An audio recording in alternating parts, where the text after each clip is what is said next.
Give thanks. Nice Yes, to man. see you. Good to see you too, Everlina. And you can hear me good and everything? Loud and clear, loud and clear. Very nice. Hmm. Okay, well, we're just gonna get rolling as people are rolling into the live. I have to welcome one of the greatest reggae dancehall artists to come out of Jamaica. And you know, you're a singer, songwriter, producer, Richie Hmm. Stephens. Welcome to Yes. for the love of reggae. We are here. Yeah, man, I'm glad to be here. Glad to give you some support. I see you've been doing it, and I watch a few of the interviews, and I like what I'm seeing and what you're representing. Yes. Thank you.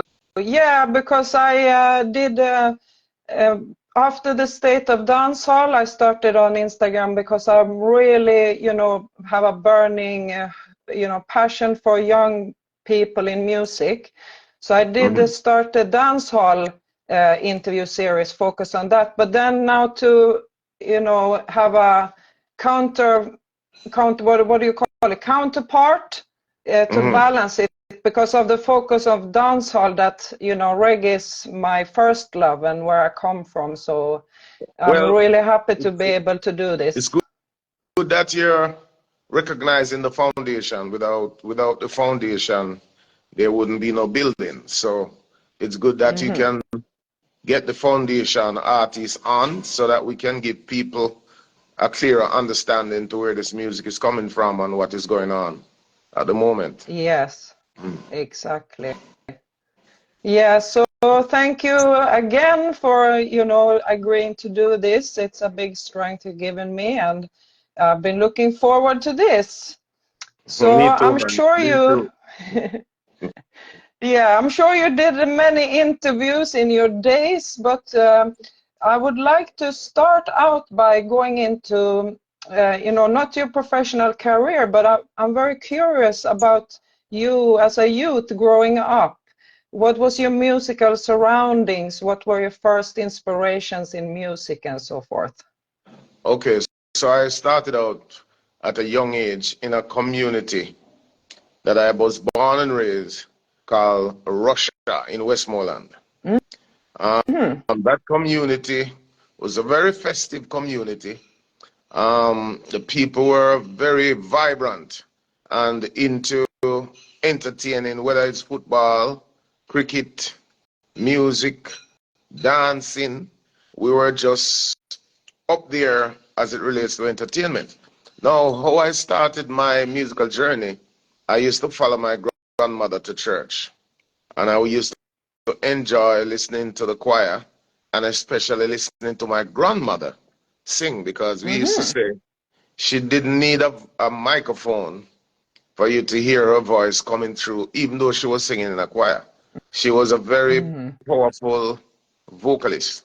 And from there, my passion started develop. So I started singing for my friends in the community, and they would jump up and say, sound good, and big me up and everything. But you know, even though I was happy for that support, I was still doubtful because I was thinking it's only because they are my friends where they would Ah. support me like that. But to be honest with you, I start now singing for the elders that they would be sitting at a bar drinking, and then one of them would call me and say, listen, I hear that you can sing, sing something. Mm-hmm. And in those days, we used to punch the record, the flip side of the record in the jukebox, and without the vocals, and I would sing over that. And when I sing each time, it would draw a very big crowd. So that is where my confidence starts to develop, and saying to myself, maybe there's something there that people really saw, and not just Mm-hmm. cheering for me because I'm from the community.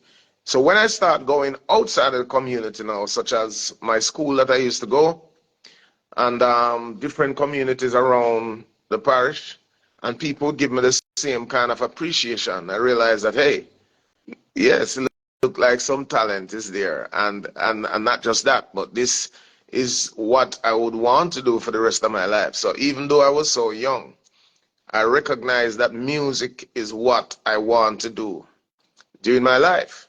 And from them time, Oh. I've been doing music up till now. Yes, yes. You know, just what age would you say then approximately that you felt that? From about age 9, coming up. Oi, Mm. yeah. Yes, and Yeah. like you said, you're still going strong and have a lot of things going on at the moment also. So, but when would you say you started doing music professionally? Oh, all right. So after the whole community stint, when I was about 15, I got my first job in a band, but that job was to set up the band, not to sing, to plug Ah. in the instruments and doing all of that. Them times I was living in Westmoreland. So, you know, Negril is a major musical scene in Jamaica. And I Mm-hmm. was living just 18 miles away from Negril. So that was where I got my first job in a band. And a band called Umoja. Used to be the roadie, and another guy set up the band.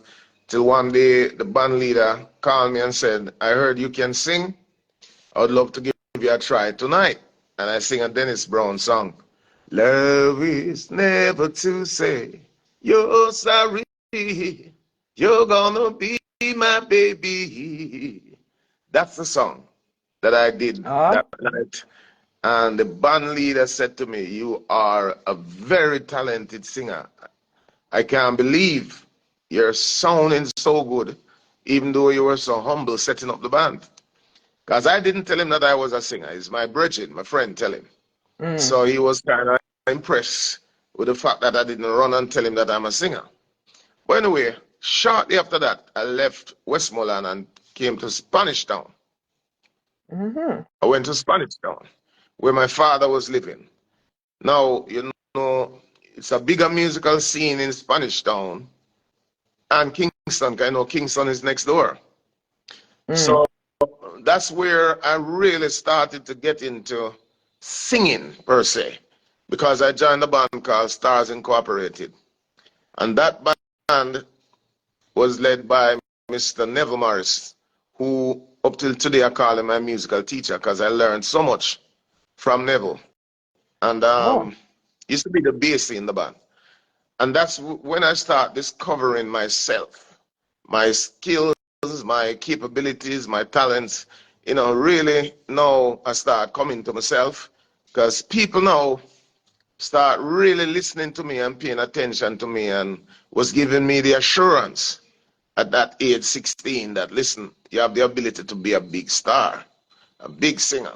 And I listen to them and I work on my craft and never stop working because I still try to improve even now. Yeah, practice, like you would say, is a key to the whole thing, right? Keep practicing your Yeah. craft. You have to. You have to. Learning is one of the greatest things. You have to Mm. learn. Any day you stop learn, then I think you give up. You Mm. have to. I'm still learning right now. I'm still learning songwriting. I'm still learning musical production. I'm still learning performing. I'm still learning all the things that can make me into a better artist. Because as I say, in life, you never done learn. Mm-hmm. Mm. Yeah.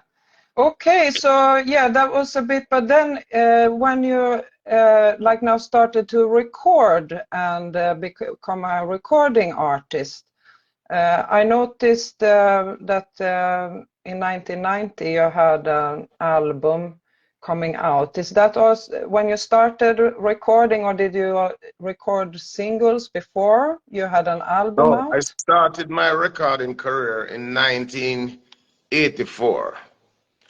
I did Oh, a song called Pull Up Selector. My first ever recording, a song called Pull Up Selector, by a producer called Braga, Indian man from Yorktown. And that was my first time going in the studio, first time going in a record booth. That song came out. We handed it to a few radio people. Didn't get much support, but it was played in my community, and that was like hearing myself on a sound system boost my confidence even more. So by 1985, I met Ed Robinson, and he used to own a studio in Montego Bay called Tiftam Recording Studio. And I did a few recordings there. Tunes like So Amazing, which was one of the songs that caught the eyes of many bigger producers, such as Top Ranking. And when I recorded for Top Ranking, that's when I got my first hit, a song called Boof Buff. That was in 1989. Yes. So Boof Bop was a big hit for me and really established me that all the other major producers start to voice me, you know, so that's kind of part of how the journey goes. Okay, yeah. So then you released your first album in 1990, and in 91 I see that you had two albums out, and also one of them was on VP Records. So did you become signed to VP? Sorry, yeah, sorry. No, I was not signed to them. The first album was Richie Stephens on Broadway, which was produced by Jamazima record label, headed by Specialists and Deli Dread. So that was my first album. Then I have a few albums after. Then I hooked up with Soul to Soul, which led to a record deal with Motown. You understand me? Yeah. So I started climbing the ladder from there. Okay, but how did you get to link up with Soul to Soul then in England? All right, so I was on a tour with the great Shabba Ranks, because Shabba Ranks and I was under the same management, Specshang record label. And I was the touring support. I used to perform on all the shows all over the world before Shabba entered the stage. And one time we were performing in Brixton Academy in England. And after my performance, a friend of mine came and told me that Jazzy B and the Soul to Soul crew was outside, wanted to come in to meet me. But I thought he was joking, because at the time, Soul to Soul was the biggest group in the world. Several Grammys and several international world hit songs. So I thought he was joking. But he was dead serious. And in a few moments, Jazzy B and the crew walked in. And they came up and said, "Boy, Richie, excellent performance. What a voice you got." And they were telling me how they were blown away by the stage presence and all of these things. So they said ultimately they want to talk to me about possibly recording a song and blah, blah, blah. Now, by that time, I was so blown away by what they were telling me, because now I'm getting a chance to be a part of a group that is considered one of the biggest group at the time. So Specialist, as I said, was my manager then. So we call in Specialist, who was at the show. We have a little pre-meeting, and then the next day, we met up at their studio. Now, when we went to their studio, they called us to talk to us more in detail about what the deal would be, and also to play the track, and to give me the track so I could go and learn the track, and maybe in a few days come back and sing it. But I was so anxious and so eager and so fired up that when I listened to the track a few times, I asked them if they could give me a try now to go in and voice the track. So they all laughed, because they've never heard anything like that before. Because in their mind, I don't know the song, so how would I deliver the song? But thank God to my dub plate upbringing, where we used to have to freestyle and be very, very quick in order to earn from dub plate. So I've learned how to be quick, you know, musically. So Specialist smiled and said, "No, man, give him a try if you can." And I went into the vocal booth, and in space of a few hours, like hour and a half, 2 hours the most, I finished voicing the track. And that was major for them because they said they've never heard or seen anything like that before, you know? Yeah. So when they did the track, after a few days, I came back to Jamaica. And then after about a week of being in Jamaica, we got a call that we have to come back to England because the record company chose my song as the first single from the Volume Oh, 3, from the Volume 3 Soul to Soul album, the third album. So of course, you know, this one was unbelievable to all of us. So anyway, we went yeah. back to England, we did the video, we did a whole lot of things, then we went on a promotional tour. On that promotional tour, it was me and the Soul to Soul crew, James Brown, the legendary James Brown, and Oh, Vanessa Williams, who was the first Miss Black America turned singer. So it was a tour of okay. some powerful people. So we went to France, we went to Germany, we went to Holland, a few countries in Europe. And then right after that, we were called to perform on the Arsenio Hall show in America. Now, I don't know if Mm. you're familiar with the Arsenio Hall show, Yeah, but yeah, yes. it was one of the biggest shows in the world, TV shows in the world Mm-hmm. at that time with the legendary Arsenio Hall. After we did that performance with a viewership of about 40 million people watching live, I was discovered by Motown, Mm. who watched the performance online, and after that decided to give us a deal. So we signed a 3-album deal with Motown, and it was just growing from strength to strength to strength. Yeah. Wow, that's some history. Okay. Well, yeah, it's I just seen some of these things in writing, but thank you for telling us all of this. So after one of your Motown Records albums, Pot of Gold, was Mm-hmm. named Pot of Gold, right? And then the year after, I noticed the first album came out on your label now that you named Mm-hmm. it Pot of Gold, or can you tell us about how come you started your own label?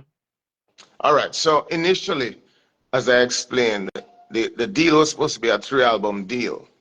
But unfortunately, we did 1 album because after the first album came out, I started having some difficulty with our way forward. My management wasn't seeing eye to Mm-hmm. eye. I wanted some things to change and it wasn't forthcoming, so it kind of messed up the management. So me and my management split, which affected the deal because I Mm-hmm. signed through my management for the deal and it affected the deal. So I kind of went our separate ways. So at that time, I decided to start my own record label, my own studio, and that is how Potagol, the record label Potagol, came into play. Yeah. Okay. So did you have anybody like mentoring you in becoming a producer and starting your label at that time? All right, so during that time, I have always loved production. I always loved producing. One of the reasons Mm. being is that I always come up with some ideas that people have a hard time to understand what I am trying to bring across. Because when Okay. you get an idea in your head, it is not the easiest thing to explain it to someone, especially someone who's not seen eye to eye with it. And I can True. attest to the fact that some of my ideas are kind of way out and hard to understand. Like for argument's sake, one of the big hits that I produce is a song called She's a Maniac with myself and Bounty Killer. Now the Mm-hmm. original She's a Maniac was done by Michael Sembello, who the song She's a Maniac was very, very fast. It was a rock song. She's a Yeah. maniac, very fast. But my idea was to slow it all the way down and put it in a speed that is almost unrecognizable. And that's what I did. We bring it down. I asked Slide to program the drums. I asked Lenky to do the keyboards. Danny Brown to play the bass. And when I started putting the song together, a lot of people didn't understand the musicality of what I was trying to achieve. And then I used to hear about Bounty Killer. Never met him because he was just coming in the business, but he was a neighbor of my family in Seaview Garden. And hearing his voice, I could imagine that his voice would help to make this track into what I needed to be, because She's a Maniac wasn't a regular word that you would hear in Jamaica, being a maniac. You understand? But what I did was to use Bounty Killer with his hardcore edge to explain in his lyrics what the song was about. It's a champion girl on a Saturday night looking for the time of her life. You know, she's a maniac, dancing whole night on the dance floor, getting crazy. So that is what Bounty Killer's lyrics was about, so people could understand the lyrical content of the song. And that took it to another level and introduced it to the dancehall crew. So it became a big hit for both of us. I don't remember which year was this? That was 1997. Okay. All right. Let me see now. You mentioned Bounty. I was going to come to that later on because of some of your recent projects that you have going on with him too. But staying now back a little bit in the 90s, you know, there is a special track. I think it's very special to you, probably, your combination with Garnet Silk, Fight Back. And, you know, I was wondering if you could tell us the story about how this all came into being. All right, so I remember hearing Garnet Silk for the first time and how emotional and how spirited I felt listening to Garnet singing. And I said, no, this is a special artist that bursts on the scene. Because every now and again, an artist came on the scene that you just know is going to go places immediately as I hear them. And Garnet was one of them who appealed to me in a major way. And after a few, I wouldn't say years, a few months in the business, I got to meet him, and we ended up living in the same community. That is in Barbican area. It's called Millsboro, in Millsboro. I used to live at the beginning of the road. He was living at the top, way up somewhere. But he used to pass my yard every day. And sometimes him stop, sometime would shout. This particular day, he was driving past and him say, Richie, we need to sing a song together. And I say, yeah, man, I have the song already. I will check you and let you hear it. And after about a day or two, I went by his place. And the song was already recorded. Fight Back. It was already recorded. But when he said that to me, that we need to do a song, immediately I know that was the song, because it was not yet released. I was getting ready to release the song, but it was not out yet. So I said, I have the perfect song. So I went by his house and played for him. And he said, yeah, love this, Richie. This is a great song.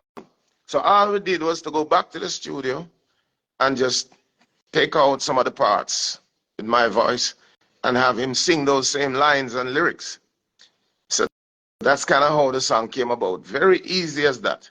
And I remember the day when we were singing the chorus together. And my hand was on his shoulder. And he was singing and he was shaking in a nervous way. But it was him delivering in a spiritual way.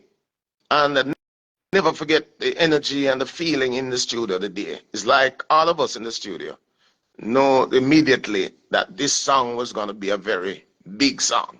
And when the song got released, it took over the world by storm. It's just a song that was a big hit everywhere. And up to today, I still have to perform that song anywhere I perform. Yeah. But did you ever get to perform it together with him? Only one time.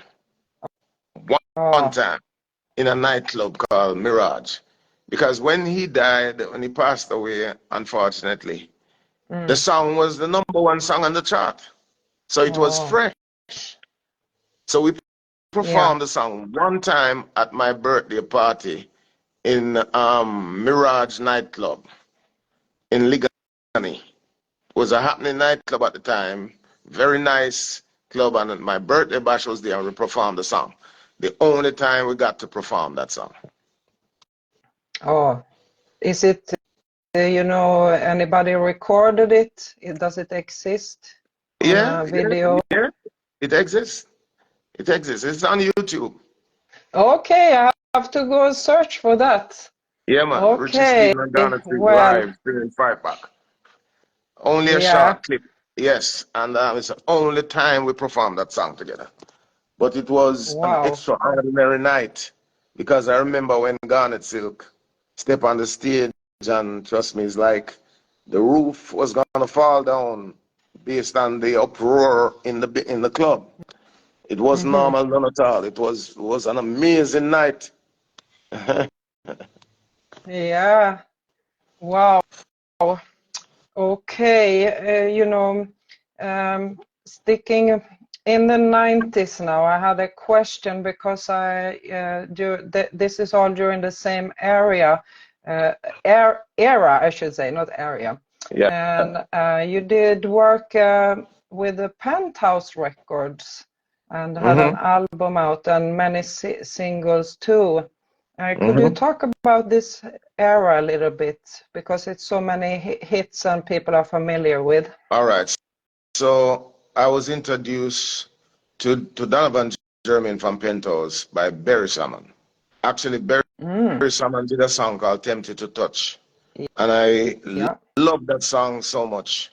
And I saw Barry one day and was telling him how much I love the song and the rhythm. And he said to me that it was produced by Donovan Germain from Penthouse. And if I need to voice, I should go down there and tell Donovan Germain that Barry Salmon asking him to voice me on the rhythm. So I delivered the message the same way, and I got to sing the song, "Ooh, the shape I'm in, would he believe I've lost the race again?" So that's how that song came about, which happens to be one of my biggest songs up to now. Yeah. Yeah, and you did do a whole album. Yeah, after that we did several other songs. I would like to say Donovan Germain gave me some of my biggest songs because Weakness for Sweetness, I've Got a Weakness for Sweetness was produced by him. I See Forever in Your Eyes was produced by him. What is the Color of Love was another song produced by him.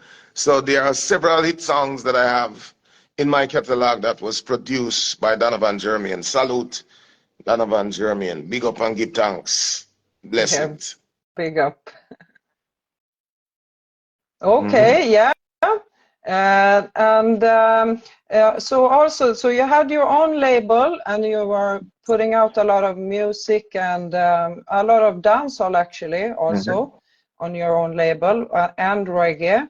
And you said you had a studio. Pot of Gold have a actual studio, like a building.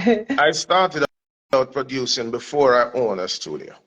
As I said, when the deal came to an end with Motown, I realized that in order to survive as an artist and to get a chance to express myself creatively, I'm going to have to produce myself because, as I mentioned earlier, a lot of people sometimes can't understand my creative thinking. So I would go to produce, and sometimes they don't produce the song that I want.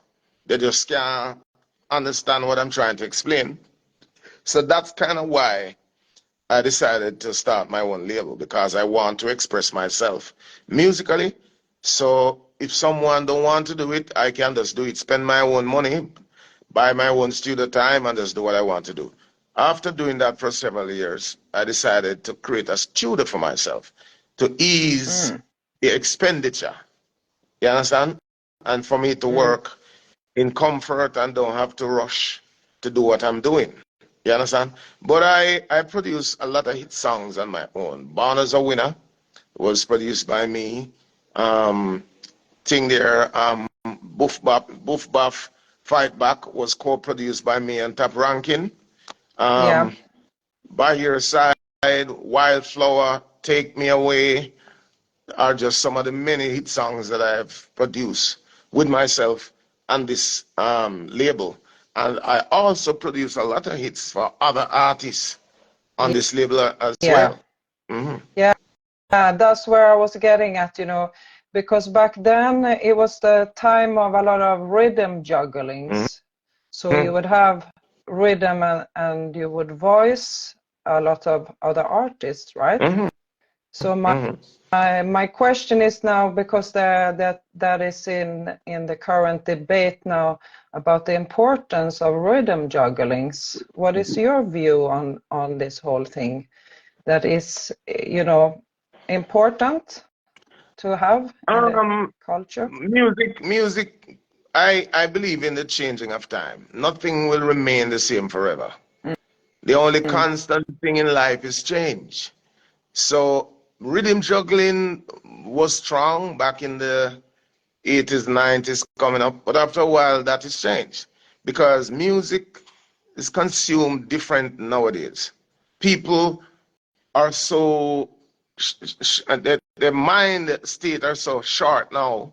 They don't have time to spend on any given thing for no long time. And one of the reasons is that with the creation of social media now and how fast everything is going, you can't expect someone to sit down and listen to 15 songs on one rhythm anymore.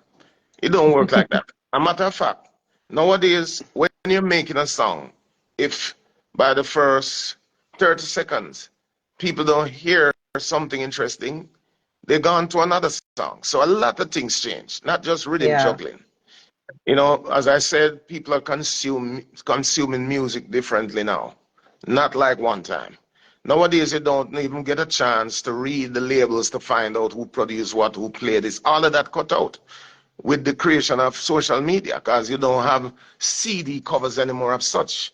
It's EPs and a lot of things change, man. So we just have to work with the changes. I'm not going to say I appreciate and love all of the changes, but we can't change the hand of time. And when people move on, if you still stuck in what you used to do 20, 25 years ago, you're going to be on your own. Because time waits for no one. And every day somebody else pop up. And we live in a music business is one of the most competitive business. It's very competitive. You're here today and you're gone tomorrow. You wonder what are you doing wrong? But sometimes some new voices come about, new producers come about, and just take up the space. So you have to think creatively to try and hold your space. Yeah, definitely.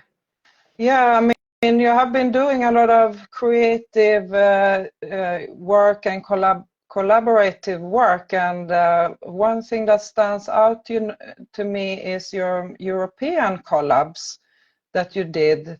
For example, you had an album together with the German reggae artist Gentleman, right? Back in 2012. So how did that link come about and this album? All right, so that whole link came out of my production, me being a producer, because the first time I met Gentleman, he came to Jamaica with his manager, his then manager, who's no longer with us, Stephen Schulmaster. He passed on gone, may God rest his soul in peace. And that's how I met Gentleman. and I was one of the first producer, or not was. I'm the first producer to produce a reggae song with him. That Ah, made it. The song was yeah. a big hit, a song called Heat of the Night. That was produced by me. I was a singer in the song. And so it was a combination with me, Gentleman, and Mighty Talga. And that was his Mm. breakthrough song in Europe. So on that same album, I produced a few tracks on there, including I got Gentleman to do a collaboration with Bounty Killer. That was Yeah. also another breakthrough moment for him, because it was Mm. highly unlikely for something like that to happen during that time. Bounty Killer was such a big star, and a Gentleman was a Yeah. nobody at the time, and I still managed to put them together, and the song went very well in Germany and other parts of Europe. So after a while, me and Gentleman team up back, and the idea of doing an album came together, and that's how we did it. Mm. Okay.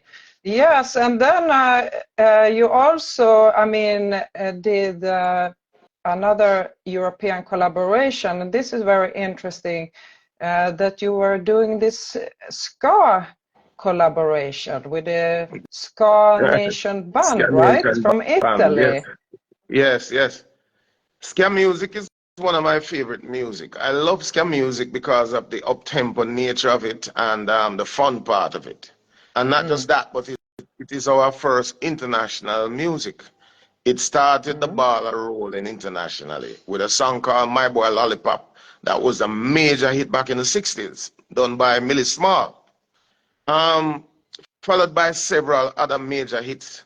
But I noticed that we Jamaicans don't really celebrate ska anymore. We don't really produce and put ska music out anymore. So I decided to do Mm. something about it, because my mother and my father met because of ska music. My father was one of the best ska dancers in Kingston, Jamaica during the 60s. And my mother came to Kingston as an aspiring artist and met my father, and that's how I was born. So I always have a great respect for ska music because of that. So during that time, with the Ska Nation now, I was busy promoting a song called Let Everybody Dance. Song was doing well, and I got a call one day from the Ska Nation people, Morello in particular. It wasn't even a call, it was a link on Facebook. And we developed Mm. a link, and I was invited to perform on a festival in Italy. And after I went there, I met Rankin Lele and Papa Leo.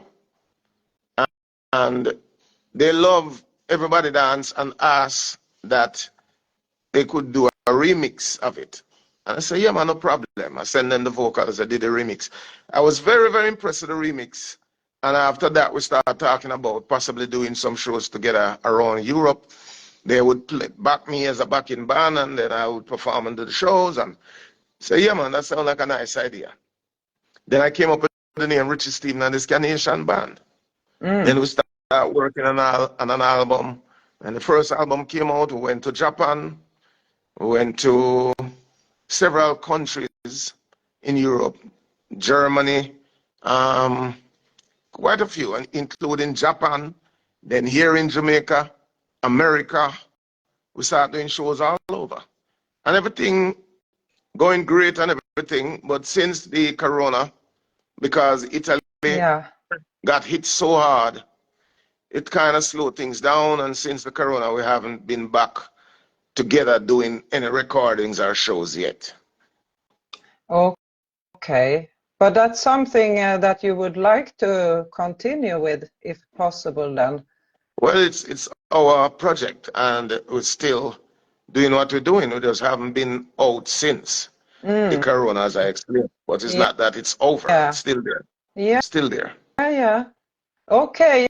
Yeah, interesting. I know there is a ska scene over here in Europe. I'm not so familiar with myself, more earlier on my life, you know, with a scat, not what they call it, There's a specials. ska scene almost everywhere in the world except Jamaica. Yeah. There's a major ska scene in Oh, Japan. There's a ska scene in America, especially in California and those places. Ska scene in Australia, ska scene all over the world.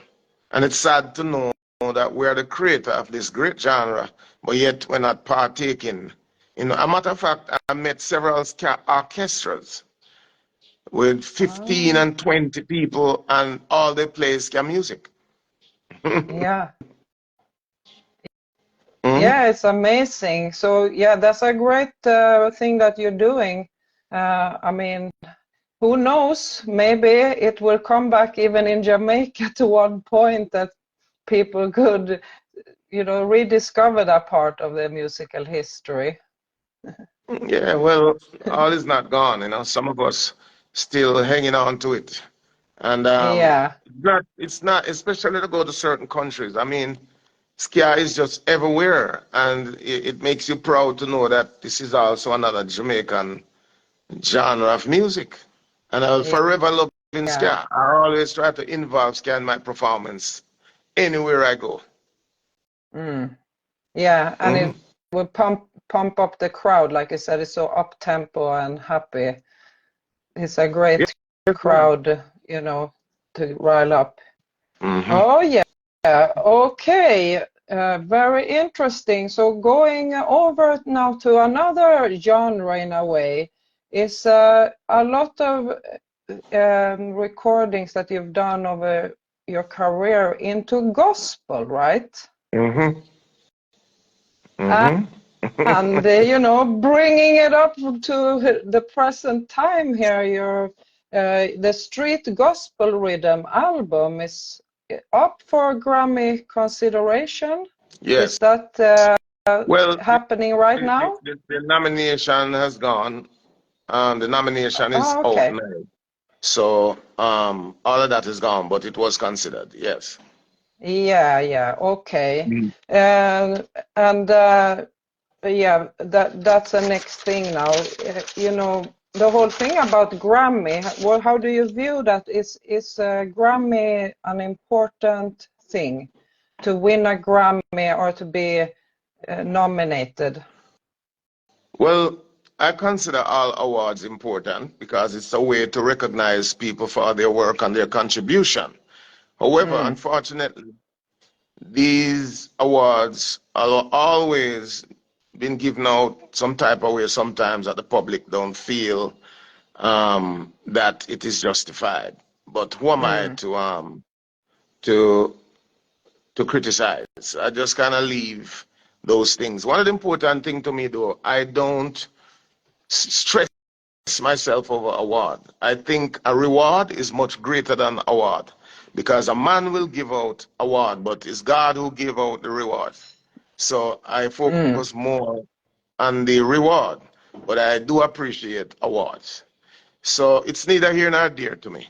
Yeah, Um, you mentioned about the street gospel and gospel in general. You want to talk about yeah. gospel and God? Yes, All right. So yes, because I have a it's very yeah, central. yeah. It is this is a center of my soul. Mm, I waste no time to honor and appreciate and give thanks to the Almighty.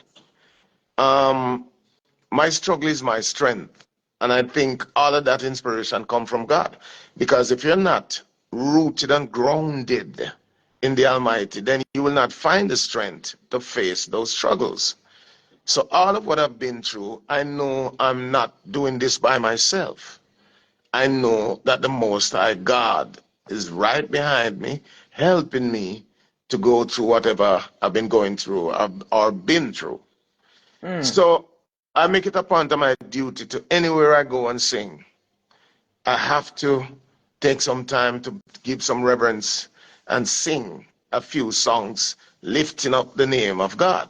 Not only live on stage, but I also produce and sing songs in the studio, giving the glory to God. Because I honestly, from the depth of my heart, believe that He's the reason why I'm even here today. I'm still here, you know? Yes.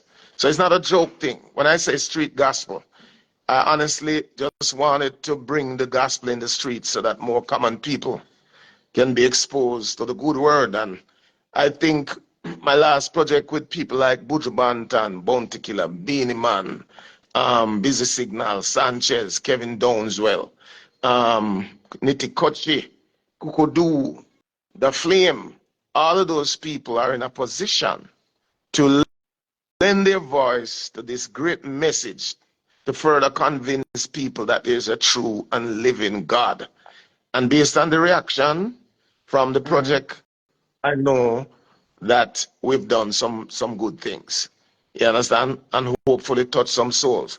Because a lot of people keep sharing, keep writing some beautiful comments, keep talking about this project called Street Gospel. And I'm also working on Street Gospel too. Yeah, understand, man? Oh, Because, yes, I can't do this just one off. And why? Because it is so important to uplift people through music, especially with the Word of God. yeah. So, but how did you get this idea for it, and how did you get all of these great artists to come together? Was it planned like this from the beginning, or is it something that grew, It was if you know what I mean? not planned at all. It was not planned at all. I was driving one day. I explained it to you as simple as it was. I was driving one day and this melody came to me. Lord, I thank you for life. Yes, I thank you for my blessing. And I was saying to myself, this is a beautiful melody, but not necessarily for me, because at that time I was having so many gospel songs. So I called up Nitty Kochi and I said to Kochi, you know, I have a song here and I think it's you should sing it. Come check me at the studio. So he come check me and we put the song together and record it. And I said to him, what would be nice is to have Buju Banton singing a verse on this song. And he said, well, let me ask him. He asked Buju Banton to do it. Buju fell in love with the song and decided to do it. So Nitty Kochi and Buju was the only two artists with a combination on this rhythm. So I was getting ready to put out the song. And then by listening to the song every day, I got the inspiration to do a song for myself where I was saying, when I hear some people say, there is no God, I just pray them away. And then I called in Kukudu and we did that song. So there was two combinations on there. Then Bounty Killer heard the rhythm. I said to him, Killer, you like it? Him say yes. He said the idea is for you to do a song with Kevin Downswell. Him say, well, Richie, make it happen now because me love the artist there, and my youth. So we get that song done. Then Beanie Man decides that this rhythm can't leave him at all. Him actually bad me up to go up on the rhythm. After that, Sanchez is my good brethren. Sanchez is one of the man that believe in gospel music and believe in the Almighty. Yeah. I send the rhythm to him and him fix up something nice, send it back. We ask Busy Signal to do it in combination. Busy Signal do it. And that's pretty much how the 5 songs came about. It wasn't planned. It just from one strength to the next, to the next, to the next. Yeah? Yeah. So now on volume 2, is it going to be the same lineup basically, or everybody's on board? It's not going to be the same lineup. I specifically want to change it. I want to have different people giving glory to God in the reggae industry. Yeah. So the same concept as in probably 2 or 3 gospel artists and then some secular artists. I like that blend. Because what it shows is that we're all from different worlds, but we're praising one God. You understand? We may be from different worlds. Some people might go to church every Sunday, some go to dance hall every night. But one thing we have in common is to recognize that there's a true and living God and give the glory to him. You understand? So that's pretty much what the message is in the street gospel production. Yeah, and it did, and it's probably still playing in those street dances too. Yeah, man. Yeah. I've seen clips. It's well supported all over the world. People love it. So that in itself is a great encouragement to keep it going. Yeah. Okay, yeah, you know, speaking about brand new releases, your latest song, I believe, is called Heartbeat. Yeah. Yeah. Can you please talk about it? And also that we are waiting for Bounty Killer's version on the same rhythm, right? You're waiting. It's out. Bounty Killer's It's out? song, the rhythm, it's out. Yes, man. On It's out. It's audio. out. It's all over. It's not yet released officially on That's none of the what I songs meant. Hold on. There's 3 songs on the rhythm. There is myself with a song called Heartbeat. There is Bounty Killer with Practice What to Preach, and there's a girl called Althea Hewitt with Do Me Baby. 3 songs. Yeah. The songs are not officially released on digital platforms. It's coming out in about another 2 weeks. That meant. Yes. Yeah. So it's called, the rhythm is called Soul Food. And that again is another production where we try to be different, because I'm coming from the era of each producer trying to do something different to have a more interesting music industry. We don't used to doing the same, everybody coming with the same drum patterns and the same singing about the same things, pretty much what you see happening now. No, we used to try and come different and keep the business interesting, and used to have major hits that way. But I think when everybody narrow it down and start singing about the same thing, after a while, the songs are not so big anymore because you're not saying anything special. Okay. So, I mean, that song, that Practice What You Preach, is a cover song, right? If I'm not mistaken. It's a cover of Barry White, one of the legendary R&B artists from out of America called Barry White, and Killer cover it. But it's kind of a idea that I had in my head for many years, because ever since I start record Killer from Killer was a young boy, I always admire his bass, the bass in his voice. And even though he's a DJ, he didn't, over the years, he not use it as much. You know, the bass in his voice. Every now and again, he might do a little tune and DJ bassy, but in order to bring it out the right way, I think it's come across better in a singing style. So I always wanted to have him do a song with that low-pitched voice. So when I call him up to tell him, introduce the idea to him, he laugh, because he said, well, he must say, he's not a singer. I said, don't worry yourself, man. Don't worry yourself. Yeah, man. And once Killer touched the voice room and decided that he might go give it a try, the rest is history. The man just nailed it here, man. Salute yourself. Salute to you, Killer. Yes, youth. Salute, multifaceted, General. big artist, new singer on the block. Yeah, exactly. One of the greatest things is when you've been doing something for so many years, whatever it is, it's nice to do it different for a change. It will create a new impact. It will surprise people and get them all interested all over again. And you will gain some new fans. Because some people who wasn't into you for what you were doing, here is something new that they might like.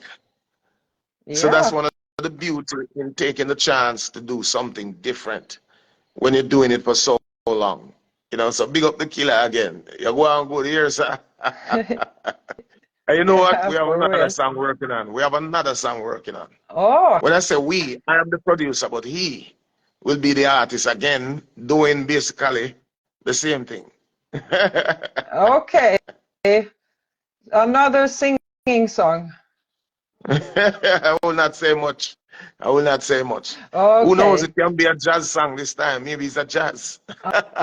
Oh, yeah. Well, we just have to look out for that one then. Sounds very exciting. Yeah. Yeah. Okay, Richie, you know, I have to keep these interviews around 1 hour. So I'm gonna just have one final question now because of the state of dancehall. Even though we are here for the love of reggae, still, you know, that this is what I'm getting at is the debate, the ongoing debate right now in this about the state of dancehall and about the new form of dancehall. Some call it trap dancehall, and in relation to the more traditional dancehall. I'm sure you're familiar with the debate, and I just wanted to hear your take on the whole situation. All right. So every time I hear these debates and these conversations going, and I listen, I walk away with the same kind of meditation. You see, young kids will always be young kids. They say youthful exuberance do exist. And when people young, they don't take things as serious as the adults do. I remember when I was coming in the business, one of the popular things that we used to do is to take a big foreign song and sing it on a two-chord rhythm. And even though it was great fun to us, and it was very creative to us, the elder artists used to cuss and carry on and say we cannot build an industry or continue an industry by singing over people's song all throughout our Yeah. career. And at them time, I used to think them probably jealous or bad mind until you start get older and you understand what they were saying. So I am not here to burn out the youth them with what they're doing, but I'm here to advise them to say, think about what you're doing and ask yourself honestly if what you're doing will last for 20 and 30 and 35 and 40 years.